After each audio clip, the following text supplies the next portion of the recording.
नमस्कार. कोणताही सण समारंभ असो किंवा कोणताही मंगल प्रसंग असो, तांदळाची खीर हा जो पदार्थ आहे तो जेवणाच्या ताटात नेहमीच गोडवा आणणारा आहे.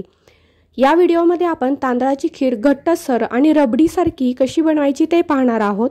अगदी सोप्या पद्धतीने घरगुती साहित्यामध्ये ही खीर तयार होते. चला तर मग रेसिपीला सुरुवात करूया. सर्वात आधी इथे अर्धी वाटी तांदूळ आपल्याला 1 किंवा अर्धा तास भिजत घालायचे आहेत.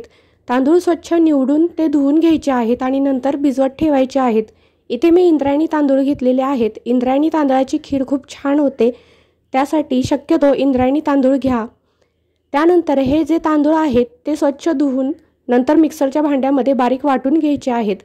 वाटत असताना जास्त असं पिठासारखं बारीक नाही करायचं, थोडंसं दाणेदार असं बारीक करायचं आहे, म्हणजे खिरीमध्ये ते छान लागतात. सर्वात आधी गॅसवरती 2 ग्लास दूध आणि 1 ग्लास पाणी अशा प्रमाणामध्ये मी इथे पाणी उकळायला ठेवलेलं आहे. त्यामध्ये 1 वाटी साखर घालून घ्यायची आहे. तुम्हाला जर गोड जास्त आवडत असेल तर थोडी जास्त साखर घेतली तरीही चालेल. ही साखर या दुधामध्ये छान अशी विरघळून घ्यायची आहे. त्यानंतर यामध्ये आपण हे जे मिक्सरवर बारीक केलेले जे तांदूळ होते ते घालून घेऊयात. व्यवस्थित मिक्स करायचं आहे हे तांदूळ यामध्ये घालत असताना, नाहीतर मग त्याच्या गाठी होतात आणि तांदूळ जे आहेत ते खिरीमध्ये कच्चे लागतात. व्यवस्थित हलवून घ्यायचं आहे. त्यानंतर आपण यामध्ये 1 चमचा तूप घालायचा आहे. तुपाचा स्वाद या खिरीमध्ये खूप छान लागतो.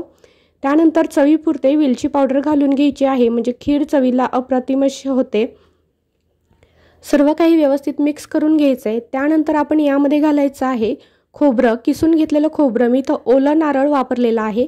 सुकं खोबरं घेतलं तरीही चालतं, पण जे ओलं खोबरं असतं त्याचं चव यामध्ये खूप छान लागते. सर्व काही व्यवस्थित मिक्स करून घेऊया आणि 10 ते 15 मिनिट लो फ्लेमवरती ही खीर जी आहे ती व्यवस्थित शिजून देऊया. सतत असं चमच्याने ढवळून घ्यायचं आहे, नाहीतर तांदूळ जो आहे तो तळाला चिटकून राहतो आणि खीर व्यवस्थित शिजली जात नाही. तांदूळ कच्चे राहण्याचे चान्सेस असतात, त्यामुळे सतत हलवून घ्यायचं आहे. जसे जसे तांदूळ शिजायला लागतील तसे तसं या खिरीला घट्टपणा यायला लागतो. अशा पद्धतीने खीर 10 ते 15 मिनिटात व्यवस्थित शिजली जाते. खीर शिजायला लागली की असा घट्टपणा येईल. एकदा चेक करायचं खीर शिजले का ते. त्यानंतर गॅस बंद करून घ्यायचा आहे आणि ही खीर जी आहे ते गरम गरमच सर्व करायची आहे. गरमच खायला ही खीर खूप छान लागते. सर्व करताना मी याच्यावरती पुन्हा एकदा ओला नारळ किसून घातलेला आहे, ज्याने ही खीर चवीला अजूनच छान लागते. लहान मुलांपासून मोठ्यांपर्यंत सगळ्यांनाही आवडते अशी ही पौष्टिक खीर आहे. रबडीसारखी दाटसर अशी झालेली आहे. तुम्ही ही खीर नक्की बनवून बघा. तुम्हाला ही रेसिपी कशी वाटली मला कमेंट करून सांगायला विसरू नका.